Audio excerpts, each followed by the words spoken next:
All right, well, here we are again, and I thank you all for returning, and I thank those of you that are coming for the first time for coming and being here. We have a beautiful subject before us, and as you know, that subject is the 7 days of creation and the second record. And what do we want to find out about those two records of creation? We want to see something about the equipollence of God, that they will give us a beautiful presentation of the equipollence of God. Now, I wanted to take this first hour and a half or 2 hours not to actually begin the assignment or to begin the subject as such, which would mean to take an official or a technical definition of equipollence, but rather I would like to talk about that term equipollence by giving you the atmosphere of it, by conveying the atmosphere that will begin to develop within us what is meant by the term equipollence. This is a term that is used only once in Mrs. Eddy's writings. It's used once in the Christian Science textbook, in the 6th chapter of the textbook.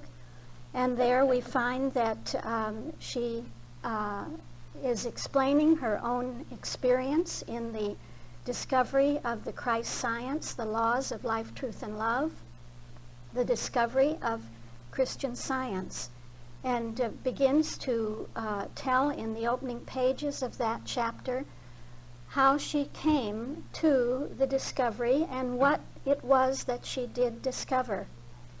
So in order to make that tangible and living, I don't want to start with a technical dictionary definition or a good philosophical or logical definition, but I want to establish the environment within which that definition then will make tangible and living sense to us.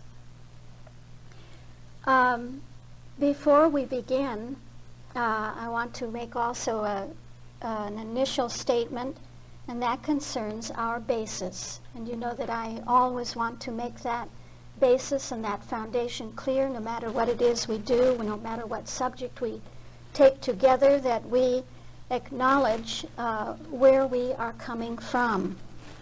And you know that we are coming really from the teachings and the demonstration of Christ Jesus, coming therefore from the Bible, and coming from the Christian Science textbook by Mary Baker Eddy, Science and Health with Key to the Scriptures.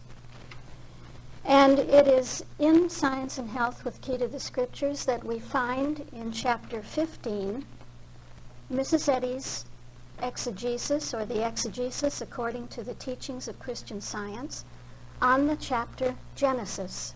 So we will be working and adhering to that exegesis and that presentation. We don't try to add something to it. We come out from that which is presented there.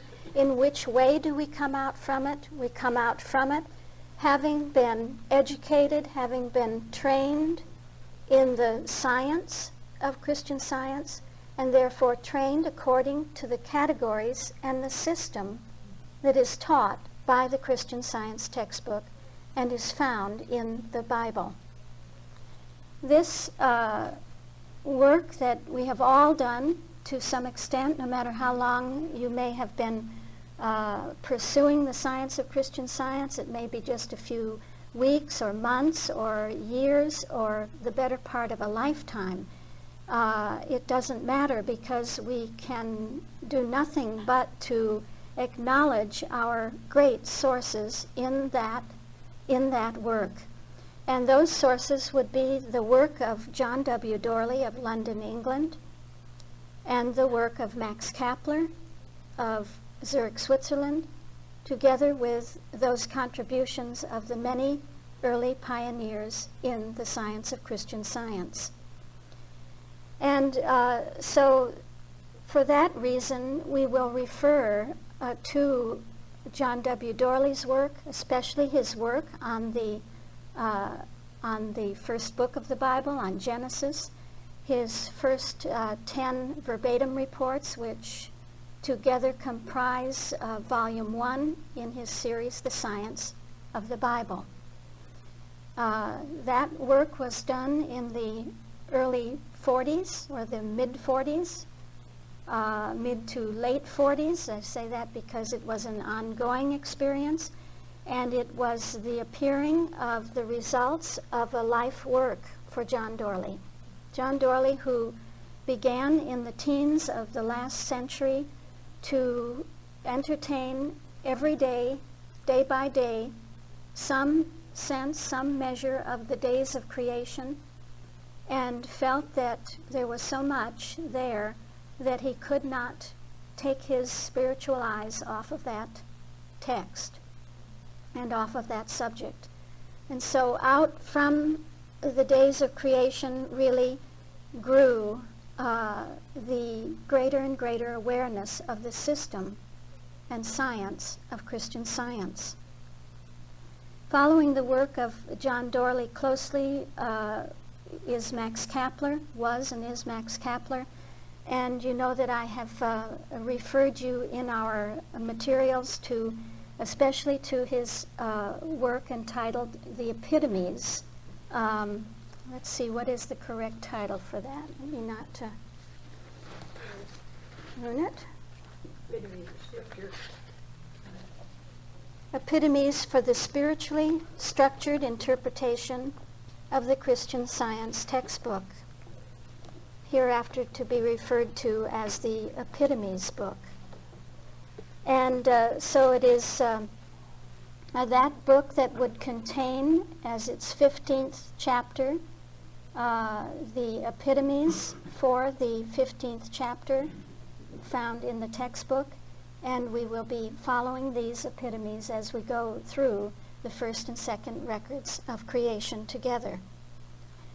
So it is this that is comprising our basis, our foundation, and we will see that as we begin to touch on that work, that we are going to look deeply into the science of creation, into the word order, into the law of the word order, into that word which constitutes the scientific declaration of God, God's own self-statement, self-declaration of what he is, what God is, and how God operates. So we will be looking into the 7, what we call the 7 and the 4.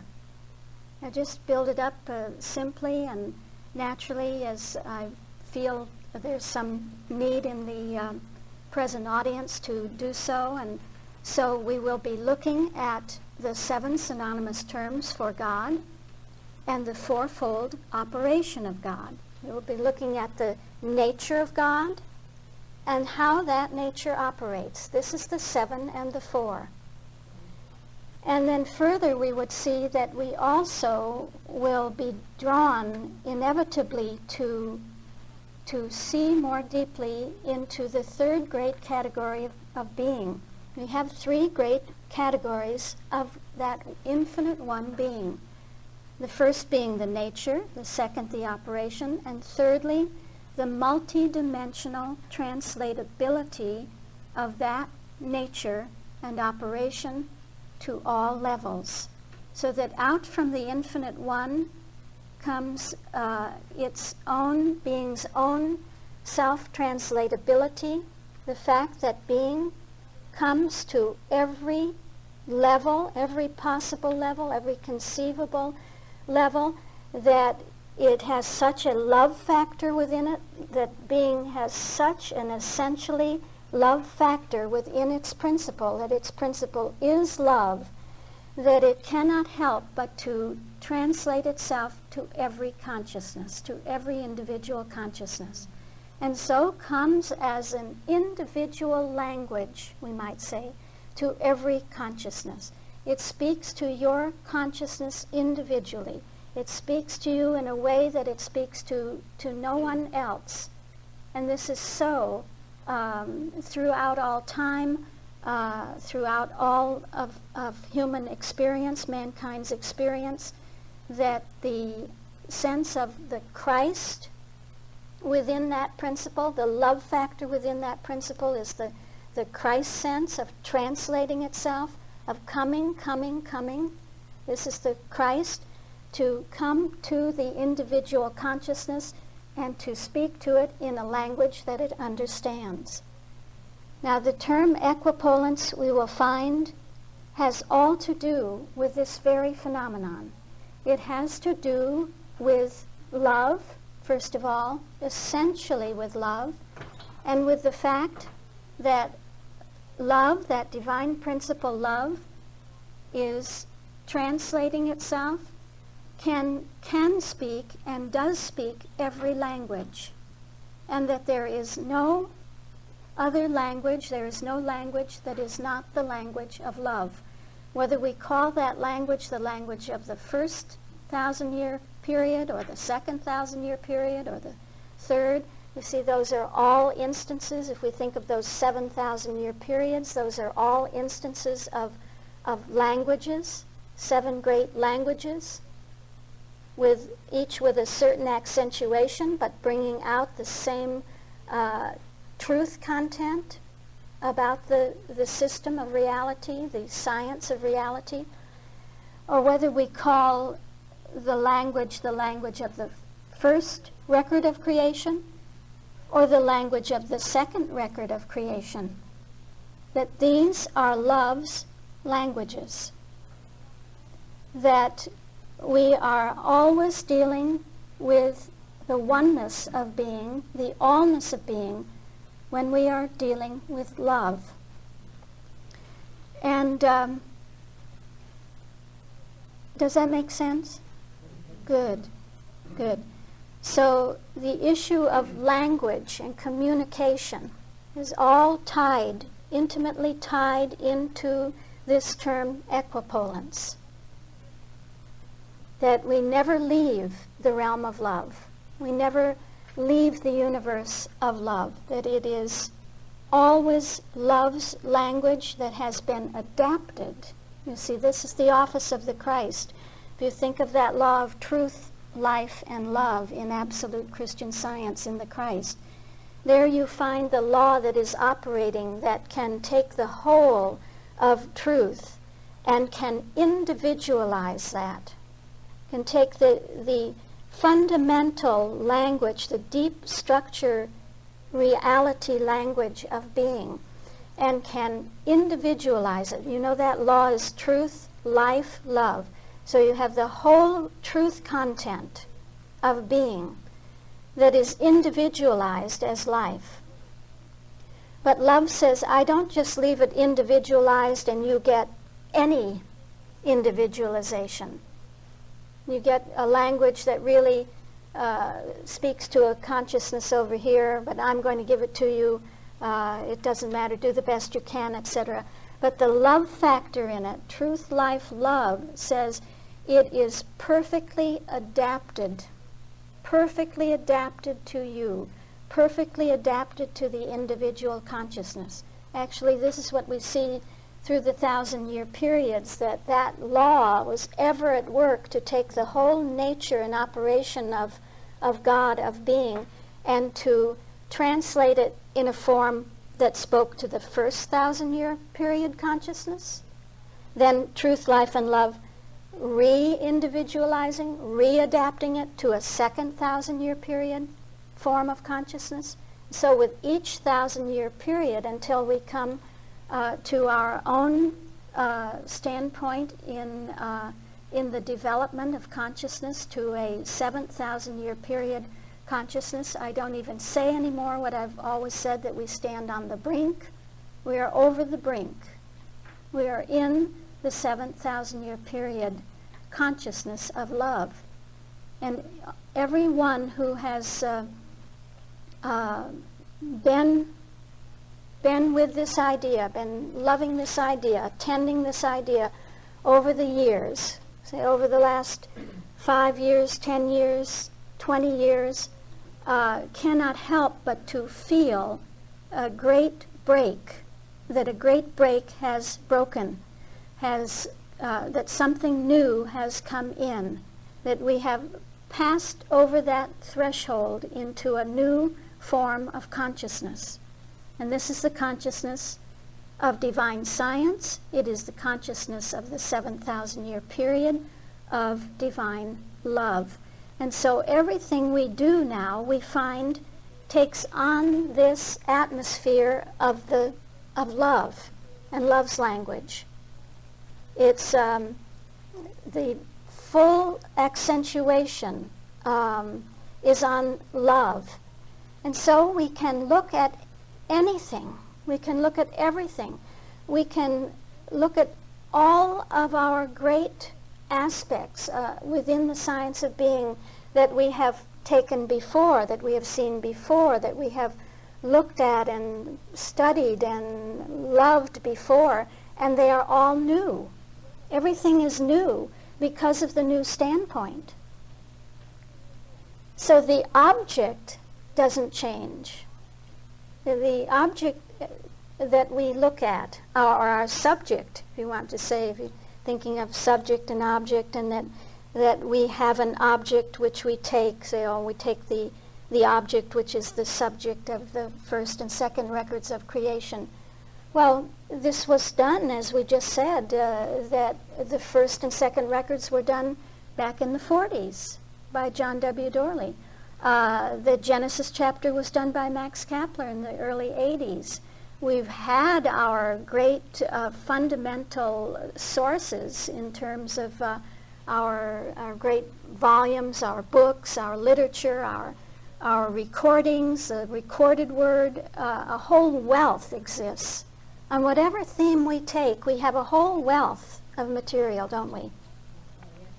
So why do we bother to come together?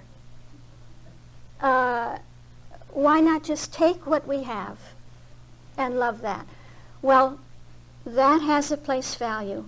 That is absolutely indispensable, that we take what we have and that we love what we have and that we go over what we have and that we are true to what we have. This is absolutely indispensable to the bringing in of the new standpoint, that this serves the purposes of the breaking in of something new. And you see that if you go to that which already exists, which is already there, which you already have, and you go over it and over it and over it, this is what is this?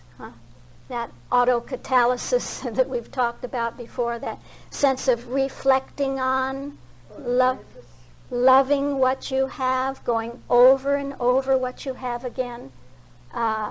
What is it says in the first chapter?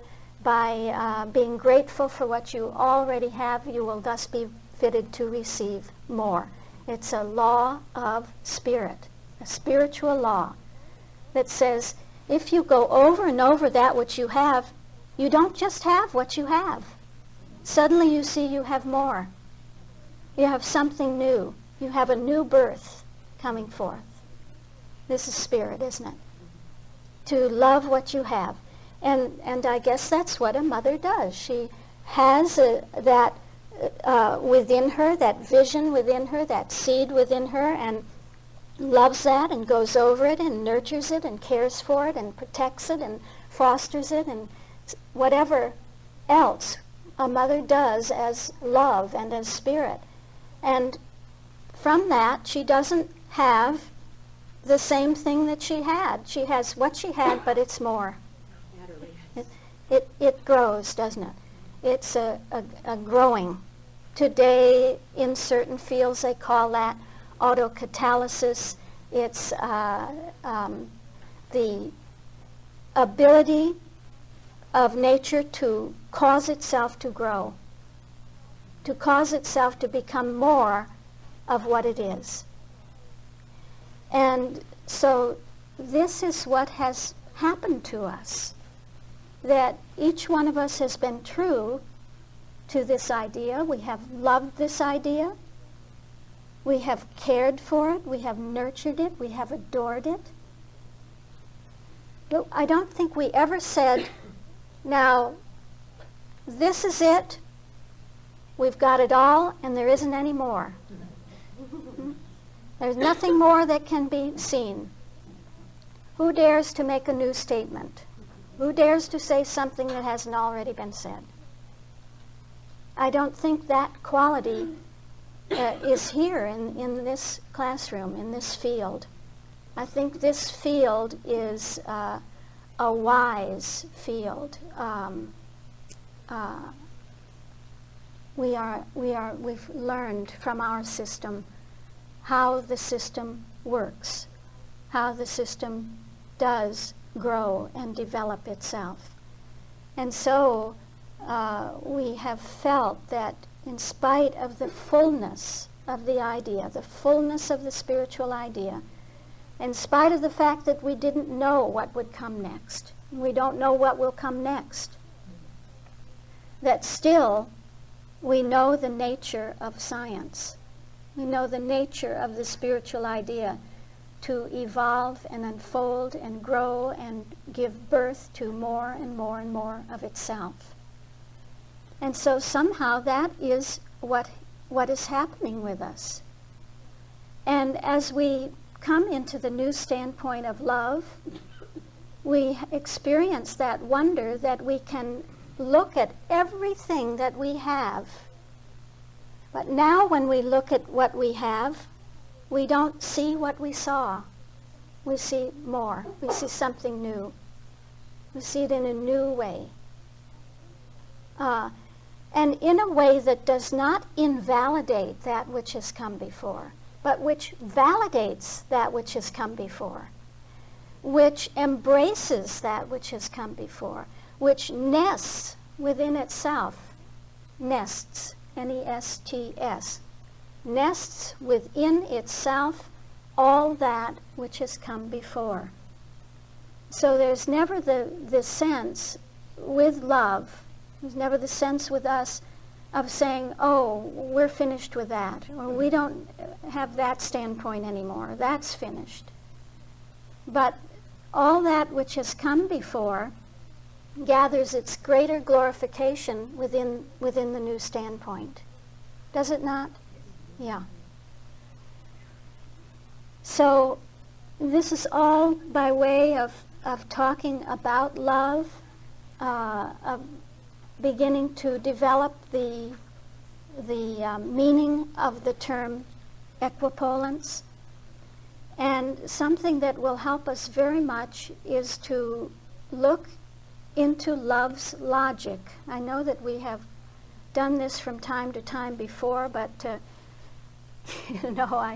I think when I go over something, it's funny, when I'm preparing for a class, something will come to me to take up, in respect to the subject, and I will get so excited about that and just love that. And I may go on for weeks and maybe months before I discover that I've already done that in another class, or I've said that, in 5 or 10 previous classes, and I don't have the sense that I've done it before. So I'm thinking, if I don't have the sense that I've done it before, maybe you won't have the sense that I've done it before or said it before. Maybe you too will love it so much that it sounds completely new. It sounds like the first time, It's the first time. And somehow it is always the first time when you see a spiritual fact or a spiritual law in respect to a new subject that one is viewing. And so I was, thinking about these two records and about that sense of the balance of the equipollence, the balance between those two records, and just feeling more and more and more as we will that there is no duality between those two records. Just beginning to feel more and more and more the oneness of the deep structure of those two records. And suddenly it broke in on me, and it was like a voice in consciousness, and it just said, well, you know, it's a new logic. It's love's new logic. That's what we have here. And that the old logic is being overformed, the former logic, if we can say that. The logic that belongs to the previous 1,000-year period is being overformed by love.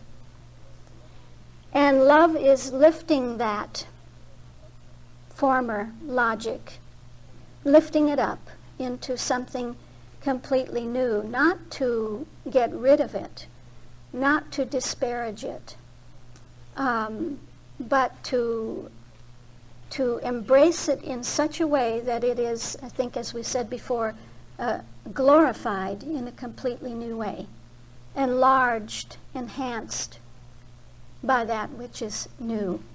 So what is that new logic? Well, instead of it being the former logic, which would be an either-or logic. Remember we've talked about that? That in the 6,000-year period, the accentuation is very much on an either-or logic. Either this or that, right? Either this is God or that is God.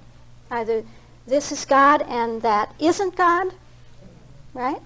This is real and that is unreal.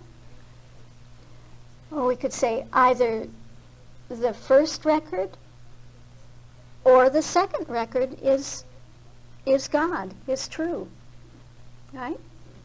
Which one is true? And we would say both cannot be true. And when you research the textbook and you look into, especially into the 15th chapter, you find that Mrs. Eddy makes this absolutely clear. One is true and the other is false. One presents the true record of creation. The other record is the presentation of a falsity, that which is false. Both cannot be true. Well, this is truth's logic. This is truth's reasoning. This is the 6,000-year period standpoint of consciousness, and we need it. Without it, there is no 7,000-year period standpoint of consciousness. The seventh has come out of the fullness of the sixth. Isn't that paradoxical? It's a spiritual paradox. That in the sixth, we have to know what is true and what is not true. What is true and what is false. We have to understand that, you see. We have to have truth before we can understand love, and not throw out then the standpoint of truth, but see that it is overformed by the development within consciousness. So, from the standpoint of the sixth, we have to see that the light of mind is true, and that the mist of mortal mind is false, is a false sense. That the firmament of the second day of spirit is the truth. It's the true record of creation, the only record of creation. And that the duality and mixture and mixing of opposites, the mixing of spirit and matter in the second statement of the second record is the falsity, is a false thing. And we have to be clear about that. We have to be clear about contradictories. About contradictories. Well, what else can we see? We can see that love's logic is so different from this. Let me see what I've got here about love's logic. Yes, love's reasoning, you see, is a both ... and logic, not an either or. Either this or that, right? Either this or that. Love's logic is saying both this and that. Okay, now just bear with me because it's going to become understandable. So, love comes along, love raises itself up within our consciousness, and suddenly one's whole accentuation on the contradictories of the first, this is true, this isn't true, this is true, this isn't true. Those are contradictories. That's a logical term, a term in logic, in formal logic. Suddenly, one begins to feel something completely different. That this is true and this is true. That we have a sevenfold statement in the first record that is true. It's the true statement about the true record of creation.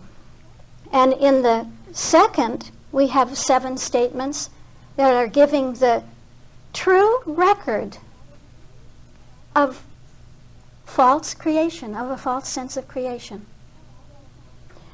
And that we have really with the first record a 7-fold presentation of the true values of reality.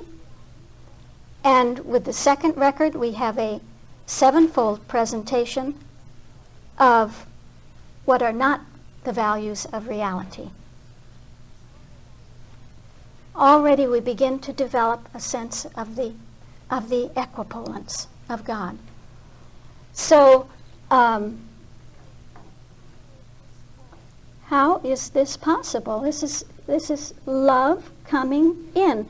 And you will hear it coming into the 15th chapter, that here and there she will bring in the quality, the atmosphere of the equipollence, although the main thrust is with contradictories.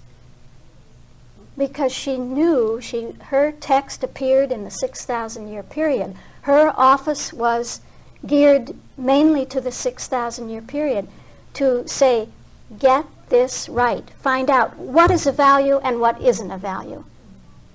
That mind is a value, mortal mind isn't a value. It's a concept. It's a false concept. Spirit is a value. That means it has reality, it has substance. It has true existence. But in the second record, you have those concepts that have formed from a false sense of creation. So you have a beautiful depiction, really, with the first and second records of the logic of Christian Science. You remember how Max Kapler would teach about the logic of Christian Science, and I think it's in that 6th edition of the complementary literature, the free literature line, or the, I forget what else they call those.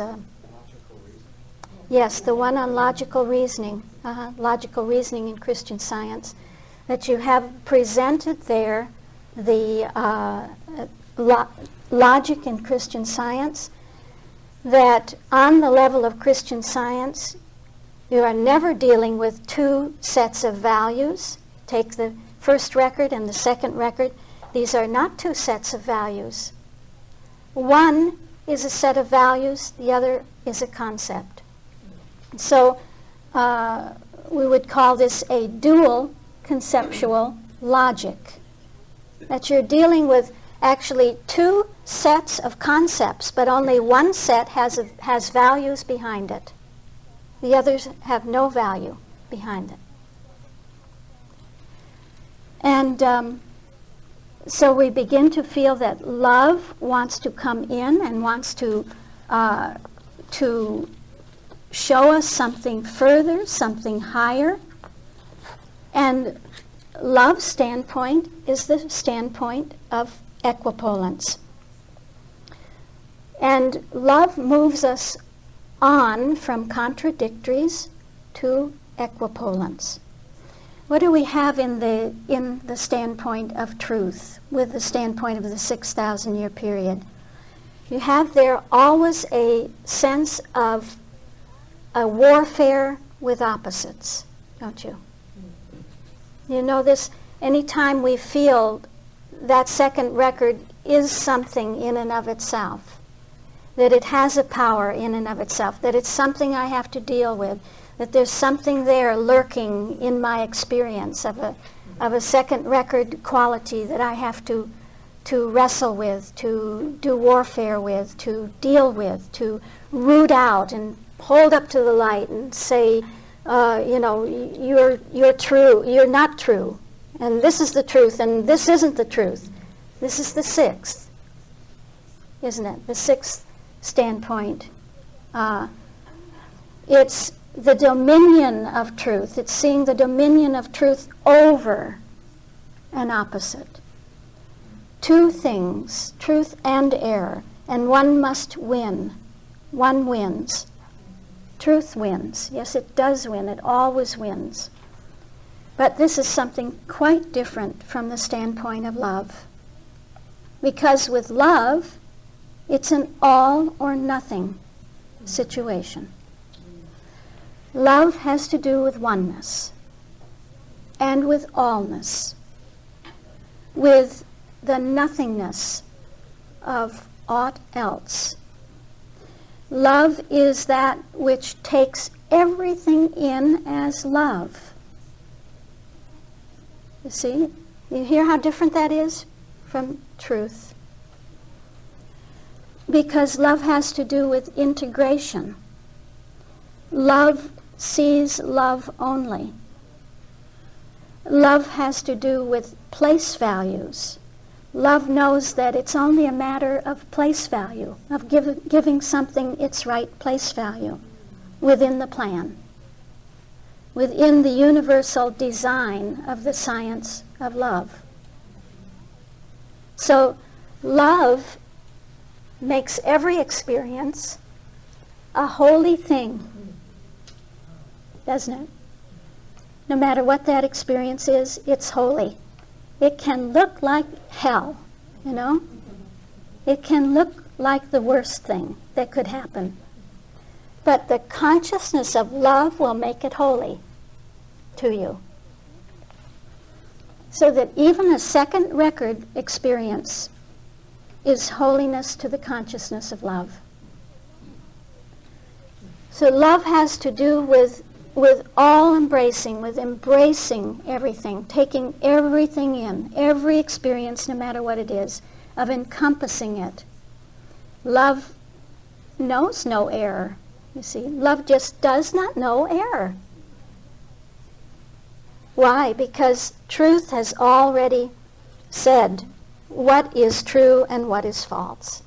This is true, this is a value, this is not a value. Now, love embraces truth, love holds truth. Truth is love's idea. And so at the standpoint of love, this concept, this standpoint of truth is integrated.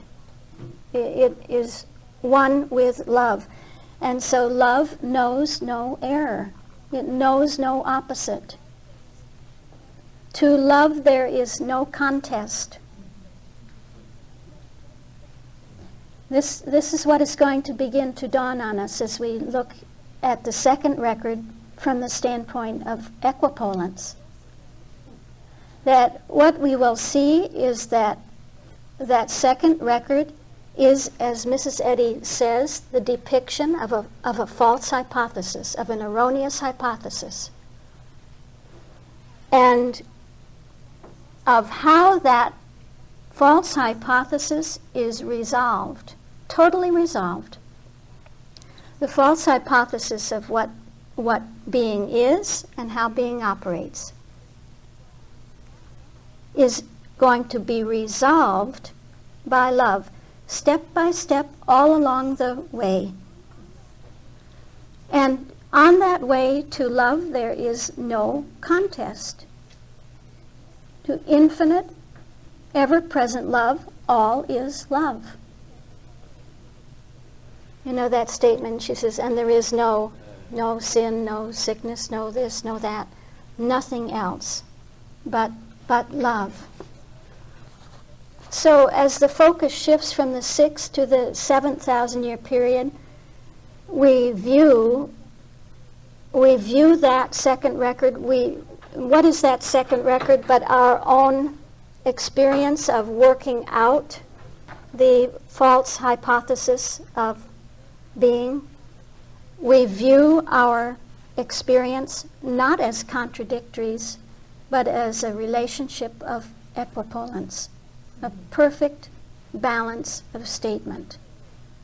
That which appears first to us as contradictories, when given the greater setting of love, given the greater setting of love's system, is resolved into oneness, into equipolence. So from love's standpoint, you see, love's method would be to ask, how might both of these aspects, the true record and the false record, how might both of these perspectives be true? In what sense are they both true? And that's what we will see, and see that the both and, you see, both the first record and the second record are true. Yes, the first record is a true statement, a statement of the true creation.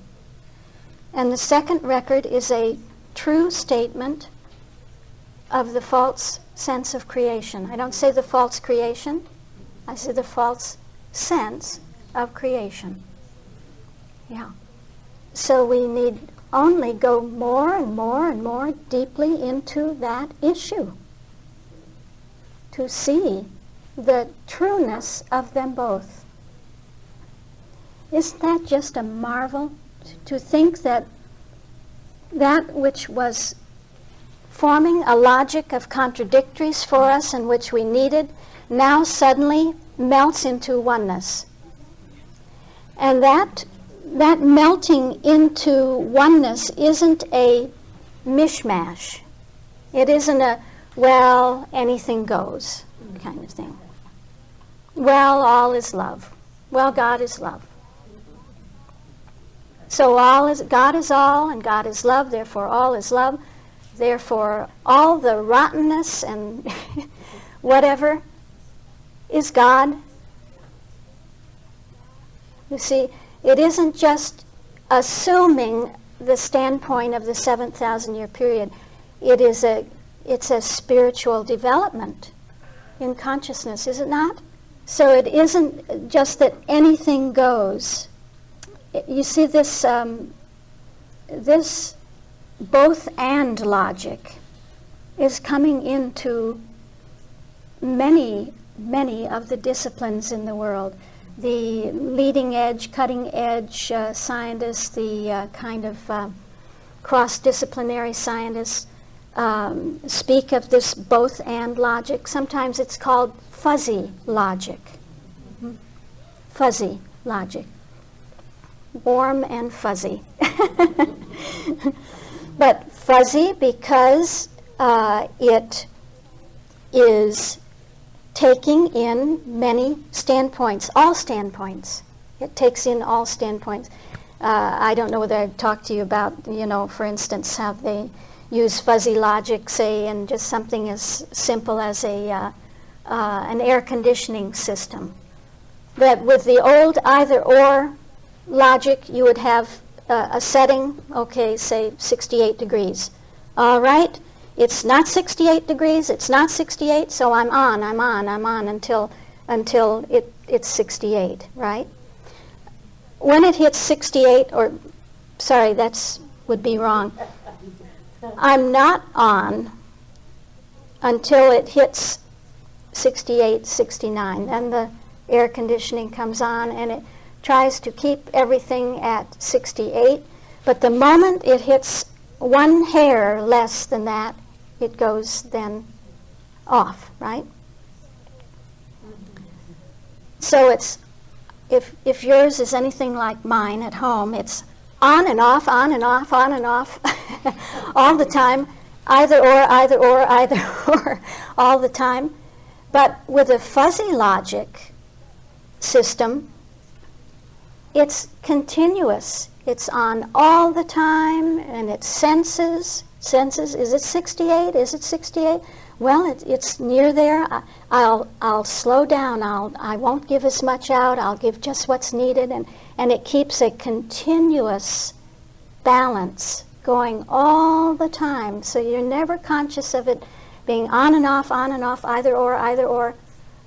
But it's a both and logic. So that's just a funny little example, but it's a logic that they are using more and more today, and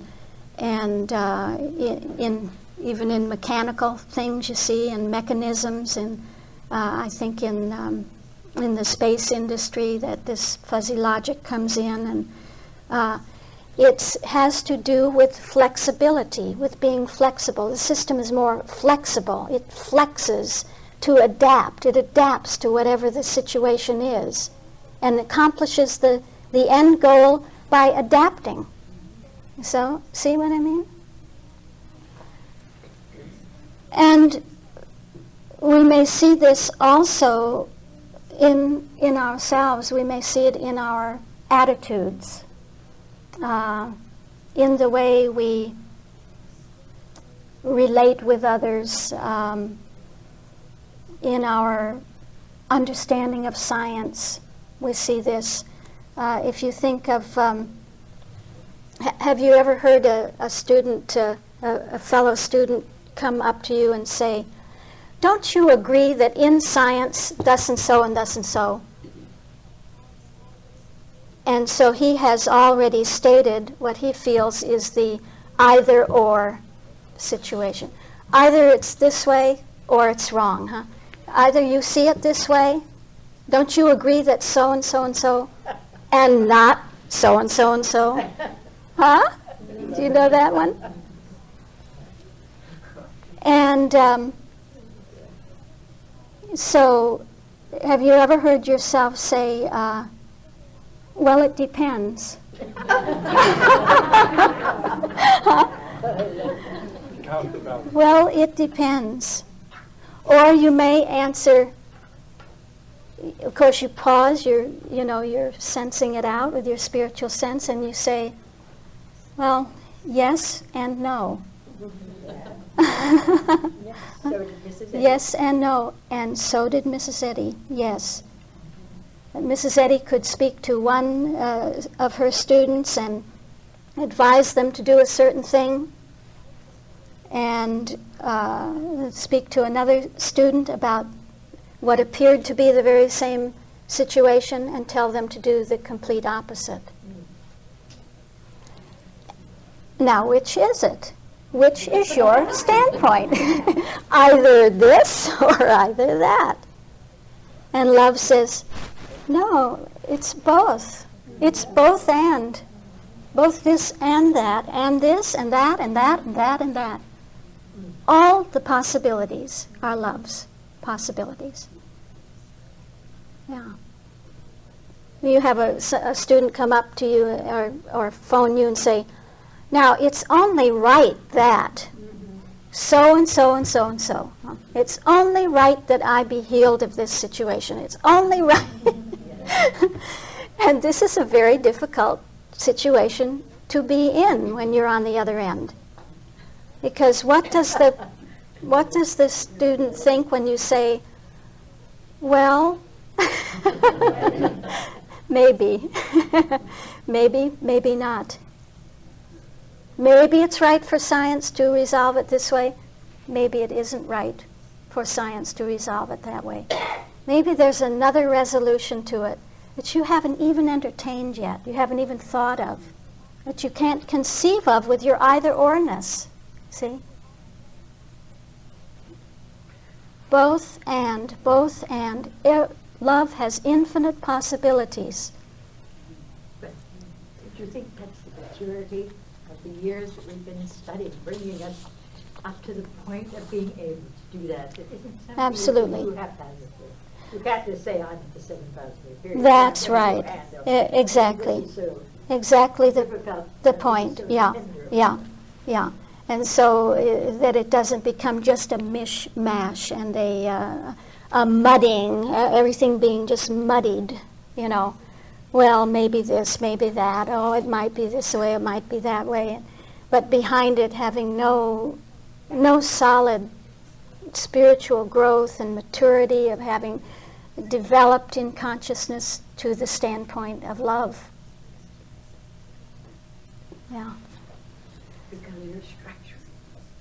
Because we're structuring. Mm-hmm. We're structuring. Yeah. Yes.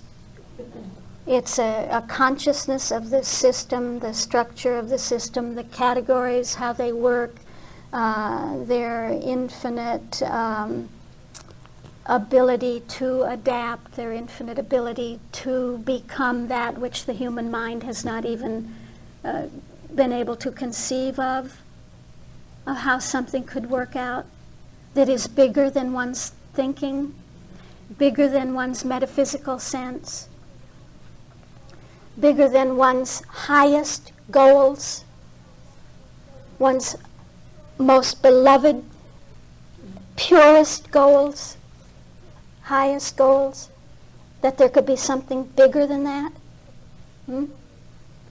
And so the either-or logic is what they would say is an A or not A logic. A or not A. Or another way of saying that is A, therefore not A. Did you get that? A, therefore not A. These are all logical forms actually in language. They have to do with how we communicate with each other. They enter into our daily communication in ways that we don't realize as we communicate with each other and use the language that these logical forms are there in a deep structure way. So that's the either-or logic, the A or not A. But love's logic is A and not A. A and not A. Therefore, A and not A, or A and therefore not A. So you can see that in the 6,000-year period, from the standpoint of truth, that we must become precise, we must become exact, we must become sharpened, so to say, in our categories, so that we don't mix things up. We don't mix up opposites, first of all. We don't mix up opposites. And then we don't mix up the elements of our values. We know what mind is, and we know that mind is different than spirit, and we know what spirit is. And we don't mix up all the ideas of mind and spirit and soul and just talk about them in a kind of a glazed over way, yeah, I think I remember that on the list and so forth. But it's become a consciousness, a living experience with us, see, that we don't only know intellectually or remember what mind is, what spirit is, what soul is, and so forth. We know from our experience, we have experienced, oh, this is mind. I'm at the point of mind. Now something is developing with this idea. I've seen something of the whole nature of mind, the nature of idea, of how idea is at the basis of everything, idea is at the root of everything. Now that's beginning to develop. It's developing in respect to my life experience, to my own evolution. That sense that reality is ideational is growing within me. It's evolving within me.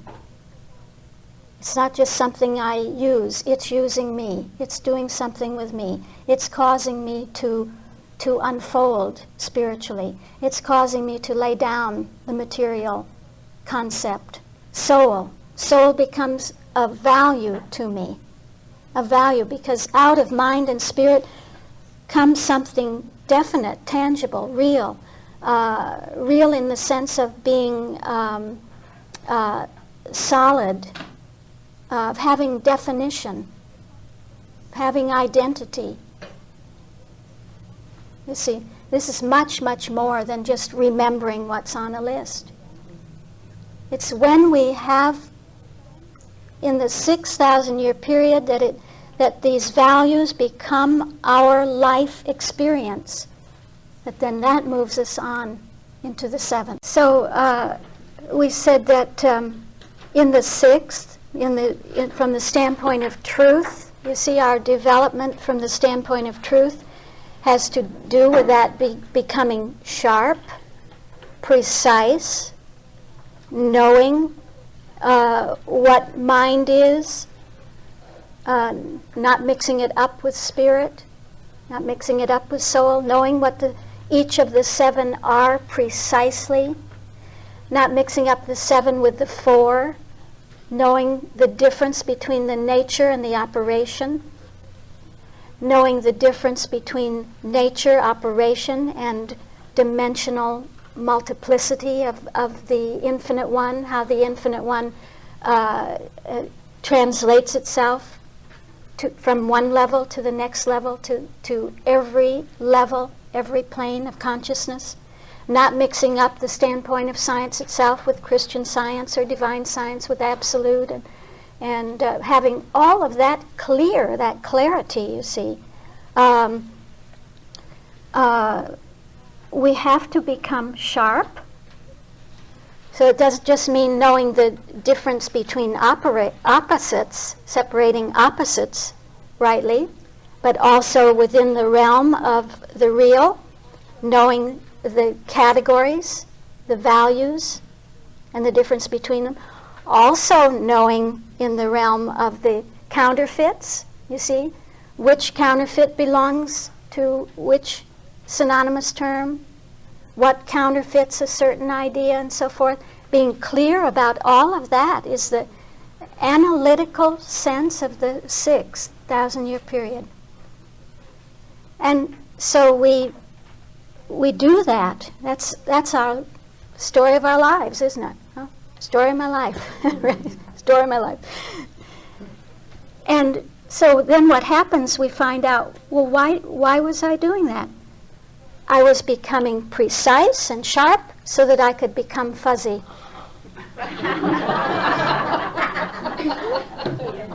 Yeah, so that I could become fuzzy.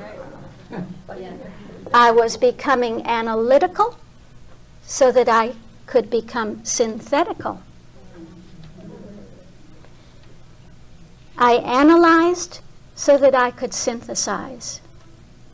Love had something waiting for me in the wings. And it wasn't to analyze anymore, but to synthesize. It wasn't to become precise or to focus primarily on becoming precise, but because by nature I am precise. I know my science. I know my categories, that therefore I find myself becoming fuzzy. Isn't that a wonder? And it's beautiful to be fuzzy. It's absolutely beautiful, as you know, because you've all touched that fuzziness. And so in the sixth, we devoted consecratedly ourselves to becoming inflexible in the system. Absolutely inflexible. See? Did we not, huh? That we would not deviate from what we knew mind was. Nobody could tell us, oh no, it's something else. It's not this and this and this. We were inflexible. We knew our roots. We knew our sources. We knew from our life experience what mind is. From the very development of our lives, we have learned what these categories are, and we are inflexible in that. We've called that, maybe you remember I've talked about being closed, organizationally closed. That's to be inflexible. Those categories cannot be changed now. It cannot be altered. They're fixed. They're inflexible within us. And only by becoming inflexible in that way can we become flexible. Can we become open? See? So in the sixth, we become ideally closed. We are the system. We are the system. Is not your life the system? Huh? The development of your life, the experiences in your life. It's not that you are here and you have your experiences, and over here somewhere in a book, on a tape, is this system, and you're trying to get it and trying to get it. No, you've become the system, ideally closed by those values. Those values can't be shaken, they can't be changed, they can't be altered. You know what they are, even though we all have our deviations, because we're a dynamic system of consciousness that is evolving, and so we may here and there get off the track, and we have our problems, and we haven't got all our problems solved, but we're on the way of solving them, and we don't deviate from the system that solves them. That's the sixth. Yeah. That's to be ideally closed. Doesn't mean we've worked out every problem of life. Does it? No. But we are ideally closed so that we can, in love, become ideally open. When you are closed, then nothing shakes you. Then you can be open. You can be open to everyone, everything, taking it all in the right way, environmentally open in the right way. How do you know when you reach that point? I think it's very much when the criticism falls away from us, the sense of judging,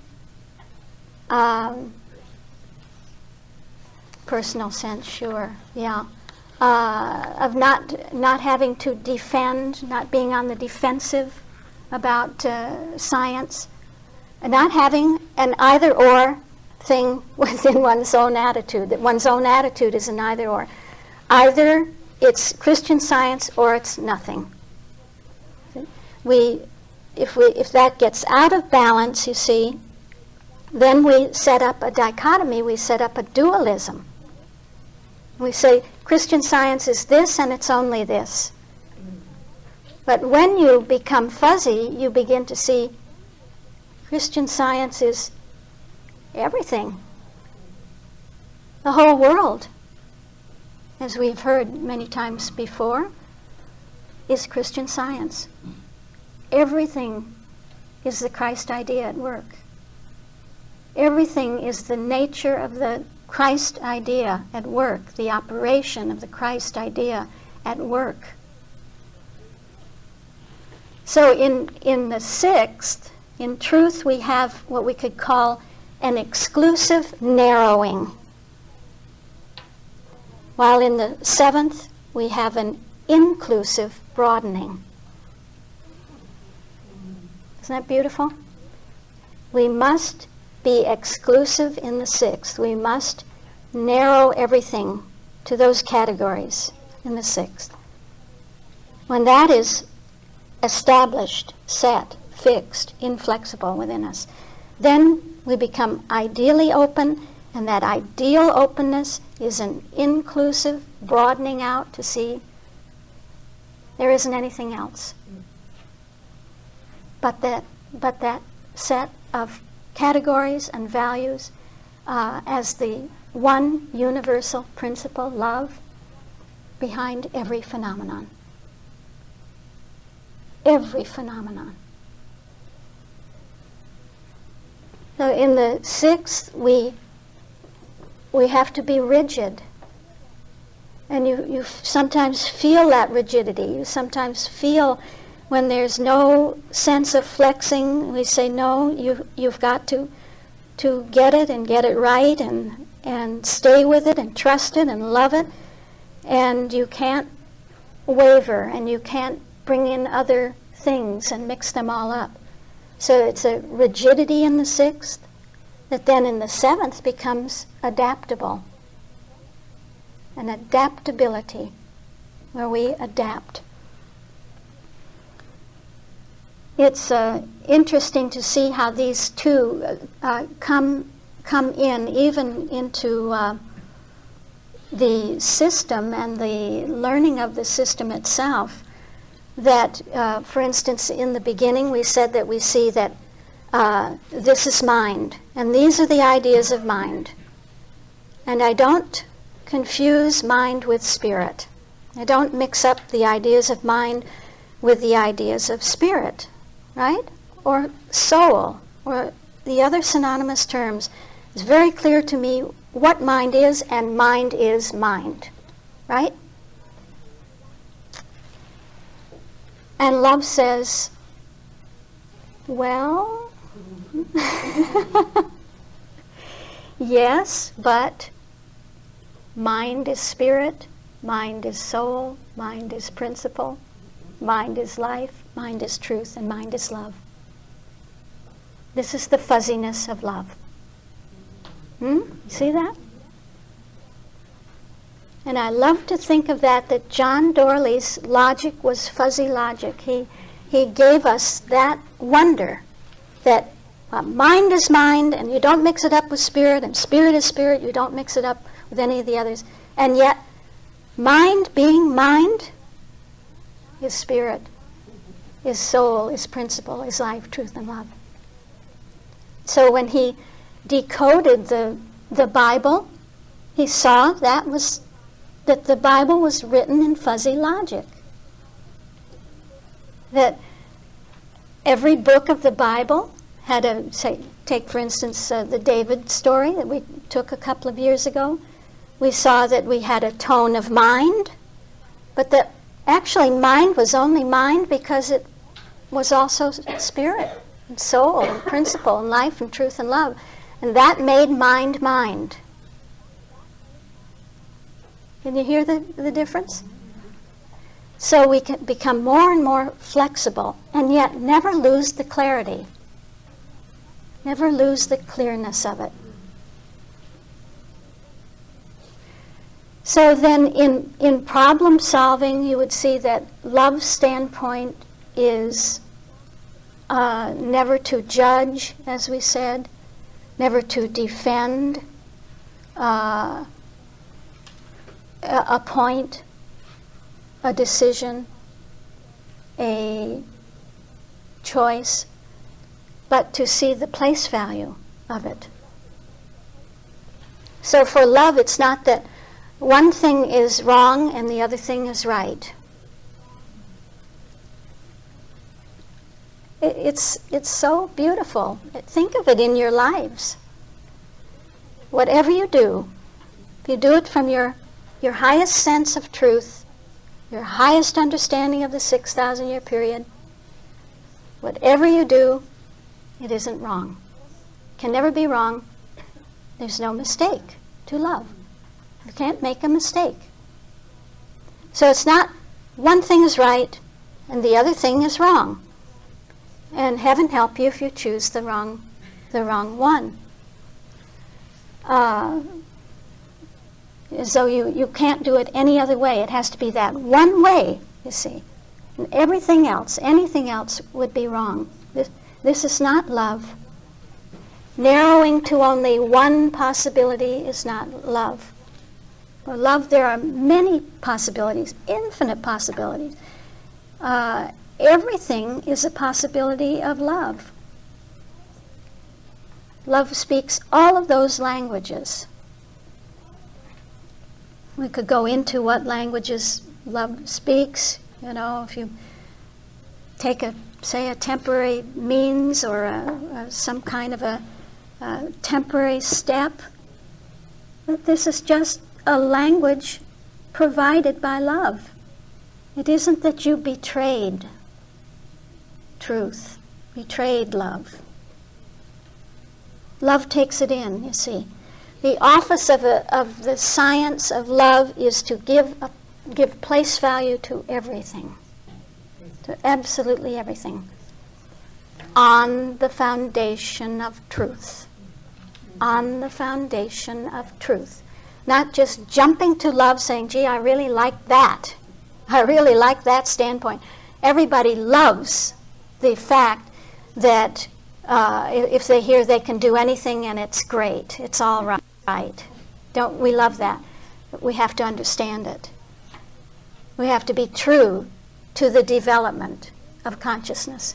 And that means to be true to the standpoint of truth. So we'll see this with the second record, that there are no mistakes, no failures, no real failures in that second record. That the second record is a success story. It shows us how the mortal concept is going out, and this is success. This is a success. And so love is going to show us the unique place value of that second record. And we would never want to take it out of the context of the whole. That second record is nested within the whole context of love. Of love's teaching, love's lessons, love's plan, love's story. That which is borne out by all the subsequent Bible revelation, as Mrs. Eddy says, is bearing out not only what the first record teaches, but what the second record teaches. Because they actually teach the same thing in two different languages. So for everything that happens in the second record, love says, okay, I can work with that. I can take that in. I can still bring out the blessing. In fact, love would say, oh, that's ideal for me. That's exactly what I need at this point.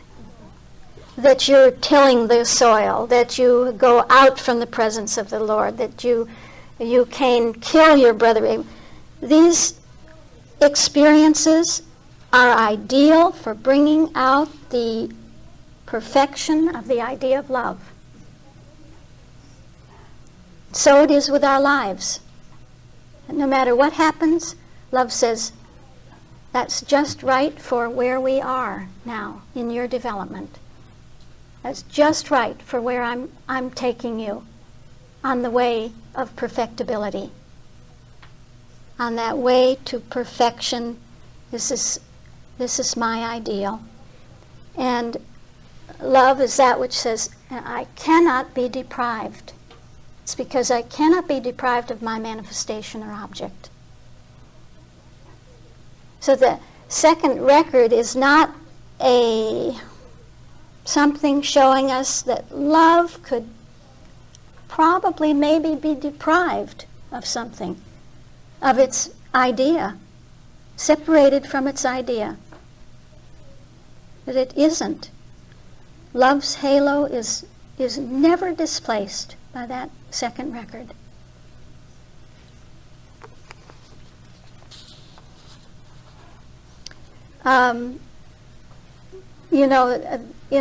When they talk about the universe, and there are two really different views of the universe that they speak of. They see a line going on in evolution or in the development of the universe, and they either see it as an optimistic line or a pessimistic line. Call it the optimistic arrow and the pessimistic arrow. So that you have some scientists who are caught up with the sense of a universe that is running down, and so they are very much dependent upon that theory of the second law of thermodynamics, and would say, well, the universe is pessimistic. Everything is running down. It has a pessimistic arrow in it. Whereas the other scientists would see that the universe is continually progressing, that in spite of this second law of thermodynamics, that there's a steady growth of structure and organization and complexity going on to ever greater and greater degrees and more elaborate states. And this they would call the optimistic arrow. And we certainly would see with the first record of creation, although it has no time sense in it, it is a depiction of timelessness, a depiction of eternity as eternity reveals itself in its constituency as a creative principle, as a creative law. We would feel certainly a sense of optimism there. But when we look at the second record, it seems to be an arrow of pessimism. That's how we would have viewed it up till now. But is the second record really pessimistic? Or is it not optimistic? Which one is true? In the second record, don't you have a running down? It just seems like that whole thing just runs down. It sort of builds up from in the first three tones up to that fourth tone, and then everything kind of begins to fall apart, to deteriorate, to demoralize, and to go down and out. And that seems very pessimistic. Or is it a building up? And that's what we will see, is that it is a great building up. That the mortal concept is running down and yielding to the immortal idea.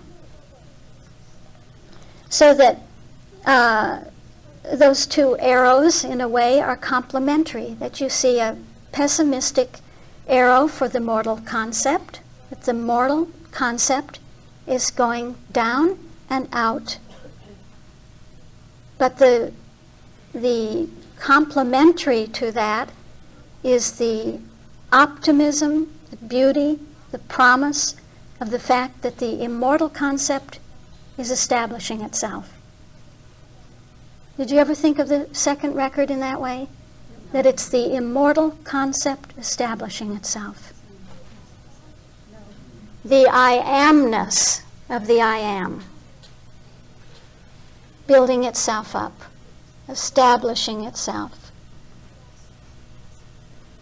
You know how many times I've said to you how the first record is a sense of the I am, and that the second record is the I am not, and that those are the same, aren't they? I am mind. I am not mortal mind. I am spirit. I am not matter. I am soul. I am not the sense testimony, the bodily concept, and so forth. And so this is the both and logic of love. I am both the first record and the second record. I, God, I, the I am both. I am that which I am, and I am that which I am not.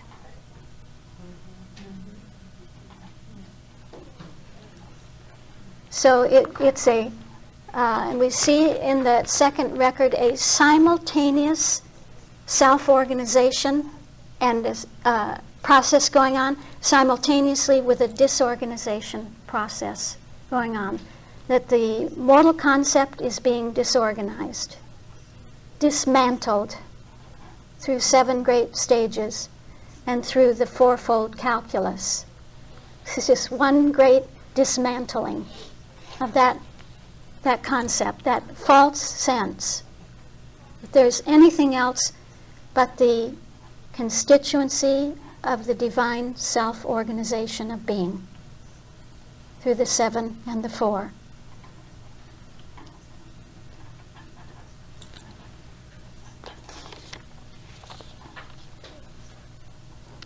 We'll see, you have perhaps heard in the many different classes and exposures to the days of creation that we have all had, how it is said that each day is a day of light. You remember that? Huh? So in the first record we see that the first day is a day of light, and it's the primary day of light because it is establishing the sense of there being a day, being a stage of light, a state of light. And then we would see that actually there are 7 great stages or states of light that unfold in ordered, creative way, so that each day is a day of light. What about the second record?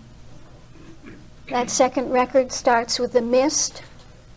It starts with ignorance, with an entropic sense. You see a lack of information, that there's very little information there.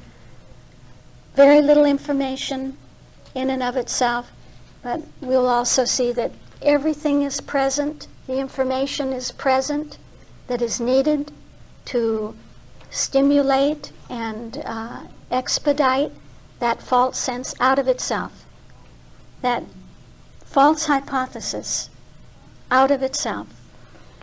So in a way we could see that each stage in the second record is a stage of ignorance or a stage of mist. Or, what do you hear when I say, or? Here comes love. Here comes love. It has another view on it. It says, actually, each stage in the second record is also a stage of light. It's the light breaking in. The second record, too, is light. A 7-fold light going on. What do we have there? Gradually the light breaking. In that first stage where we said there went up a mist and from the earth and it watered the whole face of the ground. What is really breaking forth there is the light of the fact that mind is the only basis of creation. That ignorance is not a basis of creation. Why? Because I am not ignorance. I am mind. So in the second stage of the second record, where you have how God formed Adam of the dust of the ground and breathed into his nostrils the breath of life, the sense of mixing spirit and matter and so forth. What is that really? What is really being brought out there is the light of spirit. The light of spirit, spirit that says that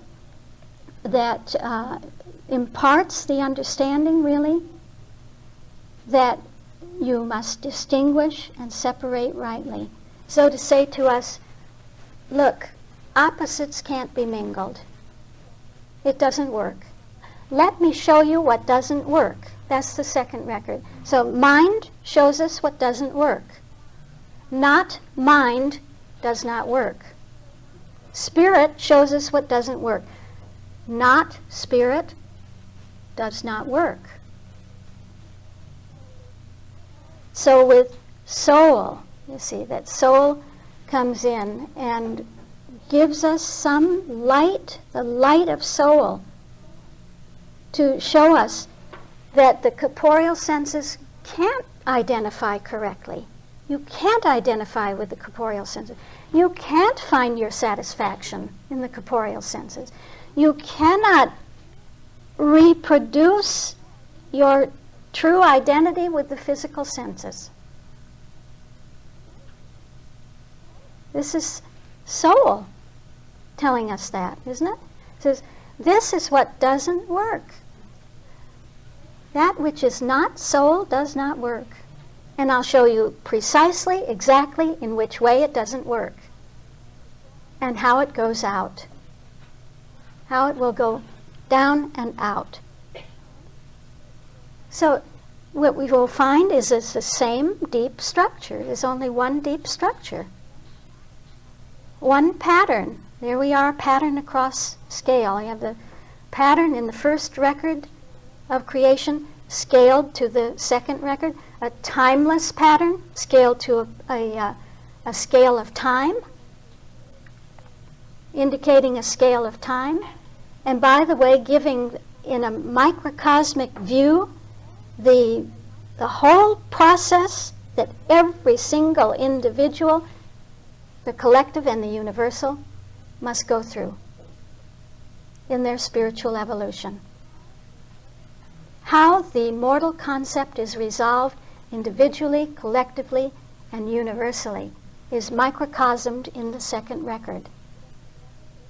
The second record appearing in the first 1,000-year period, the 1,000-year period showing us the whole evolution of mankind, individually, collectively, universally, as the mortal concept is worked out under the Christ translation, under the workings of the Christ.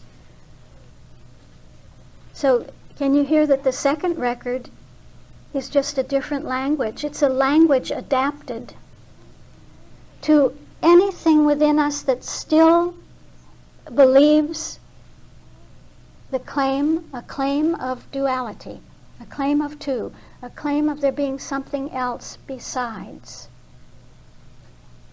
The factuality and actuality and allness of the one principle of being, the one creative principle of being. So, yes, I just have more and more pages saying the same thing in different ways in other languages. Now, the other thing that we have to remember, and we'll keep that as a great thread through the days ahead as we do this work together, and that is that it is a success story all along the way. The second record is a success story. It's the success that we have already mentioned, the success of how the mortal concept is resolved, how it goes out, how anything less than the immortal concept within us is going out, how a false hypothesis is being resolved. And you see that every single one of us is a scientist, that every one, whether they are a Christian scientist or know anything about Christian science or don't, is a scientist, because everyone has a hypothesis about what is real, what is reality. Is that not right? Everyone has an individual hypothesis about what is real, and it has a certain degree of falsity within it. It has a certain degree of that false sense depicted by the second record. And every single individual is working that out. is working that out under the impact and the impulsion of the Christ idea. Every single individual cannot fail to succeed. Whether they know anything about Christian Science consciously at this point or not, every single one will succeed, because everyone is under that law of the Christ science, the law of life, truth, and love, the law of the success mechanism. So we will not only see, as we go through these two records, 7 great stages. We will see how those 7 great stages are nested within the fourfold calculus, that the calculus is driving both of them. We will see that what is driving the calculus is the law of success, the law of life, truth, and love. So we have the 7 embedded in the 4, and the 7 and the 4 embedded in the 3, all being made manifest out from the constituency, the oneness of being that we find in divine science, which in turn is implicate within the infinite one. And this we will take in the morning when we open the Bible to page 1, chapter 1, verse 1. That this is what the Bible is doing, unfolding that very thing. Unfolding out from the infinite one, that which is implicate within the infinite one. First, to the level of divine science. We'll look at divine science and see what lies behind then that impulsion of the Elohim, the creative sense of God as Elohim, that threefold Elohim, that Trinity in unity, how that law of the Elohim of life, truth, and love is in turn impelling the let there be light. So we have the light of the first record of creation, and we have the light of the second record of creation. And we will see that it's a success story all along the way. And so we have a system of success, a system or framework within which there is a success mechanism of divine love working, and it nests within itself all that which we would call failure. Now we, like Adam, name things. We identify, this was a success in my life. Over here are the failures. This was a failure, that was a failure, I failed here, I failed there. Christian Science failed here, Christian Science failed there. I tried, but it didn't work, and so forth. And why do we name it a failure? Why do we identify something as a failure? Because we have taken it out of the context of the whole. We take it out of the context of the whole. We take it out of love's context, put it under the microscope of the human sense, and obviously it's a failure. And love says, if you leave everything in the context of the whole, you'll see it is a success. That you cannot fail to succeed. And so all those incidences that we find in the second record, as we will find many things that look like a failure in the second record. Are you familiar enough with it that you know what I'm talking about?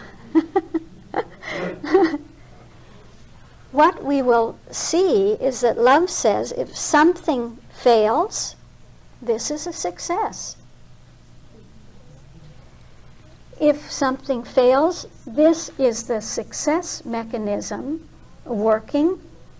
How is it working? It's working through love's homeoraisa and homeostasis. Working. Love having set the goal, not allowing that goal to be disrupted, not allowing that goal to be overturned or displaced or replaced or reversed in any way.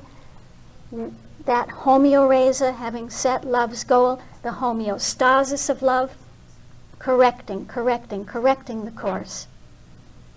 But when we see and experience that correction, we sometimes think it's a failure because things are not going the way we expected them to go. Isn't that true if we're honest with ourselves? This comes up as a question. Why didn't something go the way I thought it should? The way that, to my best understanding, it seemed it should go that way. It was ideal.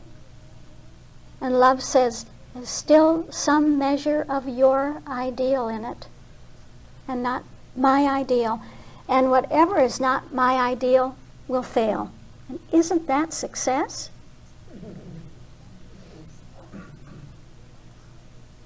To not be allowed to achieve anything than love's ideal. This is success. So, through failure, we experience success. Success brings failures. The right failures. Absolutely right failures. The failures to the standpoint of anything less than perfection. Anything less than love's perfection. And this is success. Yeah. So, if something fails, it's that success mechanism working. And it is life, truth, and love that says, I set the goal. I set the goal. And I set the right goal. And I give the logic of truth to reach that goal. Every logical step, spiritual, divine step is there. It's in place. It's built into the law. It's present in the law. As the law is working and coming and impelling the creative order, the logic of truth is there to ensure that the goal that life has set will be reached. That life is impelling forth will be reached. And it is indeed love's goal. So it will be reached, the perfect goal will be reached perfectly. Nothing can refute that. Nothing can overturn that. What is it that wants to or would try to overturn that? That we have a goal, that we have set a goal, and we somehow impel that forth, we set that forth, that's the goal, and we try to move heaven and earth, we till the soil to make that goal come about. It's a false sense of laboring. It isn't the laboring in truth. It isn't the laborlessness of the logic of truth. It's us working, and if we see the goal is not being reached and we're going off this way or that way, then we work. Metaphysically, we work to try to fix this and fix that and fix all these things and get everything back on the track. With our best efforts, you can see that science wants to bring us to science through metaphysics, but not stopping at metaphysics. You see, we reach science. So we can't stop with metaphysics and stay with metaphysics. Metaphysics meaning, as I'm using it now, to try to fix this and fix that and fix this and fix that, so that our sense of the goal will be fulfilled. Life, truth, love will not allow it. Will not be, I'm not getting the right term I want, subverted, will not be gainsaid, will not be deprived of its manifestation and object. That's what these laws show us. The law of life, truth, and love impelling the word order is a great depiction of the fact that love will not be deprived of its manifestation and object. And this is success. Is that clear? Does that make sense? All right.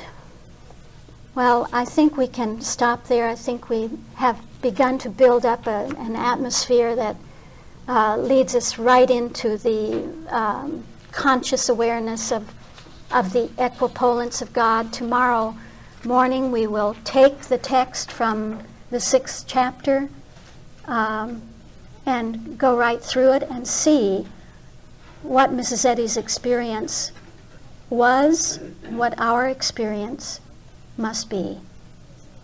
So we have a big and a beautiful day ahead tomorrow. Okay, thank you very much.